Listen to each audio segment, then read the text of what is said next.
My daughter banned me from her wedding, so I secretly cancelled the whole thing I paid for. Hello Reddit. Plus it's funny how people say your children will always love you, that no matter what you go through family is family. I believe that once, even when my daughter Marissa had grown distant, I had no idea things would get so twisted and frankly downright hurtful. The wedding was supposed to be a grand event I'd been saving for years, even cut back on retirement plans to help her have the wedding of her dreams. I thought Marissa was my only daughter, and ever since her mother left us it's just been me and her. I felt she deserved everything I could give her, but as the wedding planning got underway things started to change. Marissa's fiancé Kyle was always polite, but recently he'd become cold. I chalked it up to stress, and every time Marissa brushed me off I reminded myself that weddings were hectic. Besides, she was thrilled about her fairy tale ceremony, which we were planning at a vineyard estate 2 hours away, a venue she I wanted her to have it, even if it meant making sacrifices. About 3 months before the wedding, Marissa sat me down in my living room. She looked serious, and the first thing I noticed was that she had Kyle with her. I can't say I was prepared for what came next. Dad, there's something we need to talk about, she said, her voice edged with tension. Of course, anything you need, I replied, my voice warm, feeling I was in for a wedding-related chat.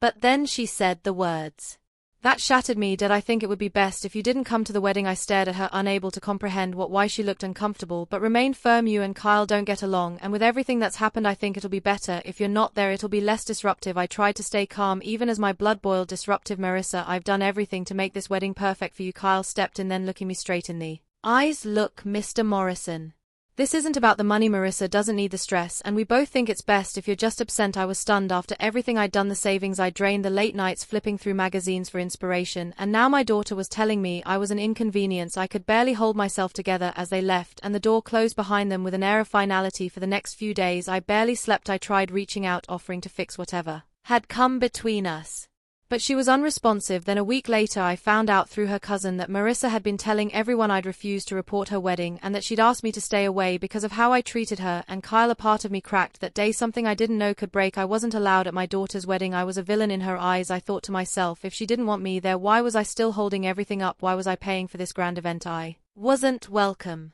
That's when the idea hit me. I called every vendor I'd hired, politely, professionally, and firmly. Canal, the deposits, the caterer, the photographer, the florist, the DJ, even the dress designer. I let them know that the plans had changed, that they would not be needed, and that my payment would not be forthcoming. The venue manager tried to argue, saying it was too short notice, but I reminded him who had signed the contract and who had paid. That was the last I heard from him. 3 days before the wedding I received a frantic call from Marissa. She sounded hysterical, crying, telling me that everything had fallen apart. She didn't understand why all the bookings had been cancelled. She begged me to fix it. Dad, please, I need you to sort this out. It's too late to change venues. We can't just reschedule everything. I stayed silent for a moment, listening to her desperation. Then I said, Marissa, I thought you didn't want me involved. You made it clear I wasn't needed, so I took myself out of the picture, including my money. She gasped. You canal everything. Yes, it's my money, and if I'm not allowed to be there, I see no reason to fund it. She hung up on me. After that I heard from relative later that Marissa and Kyle had to pull together a small last-minute ceremony at a courthouse. Word spread, of course, and opinions were mixed. Some thought I'd gone too far, others said I was justified. Days later I received a letter in the mail, no return address, just a few lines scrolled in Marissa's handwriting.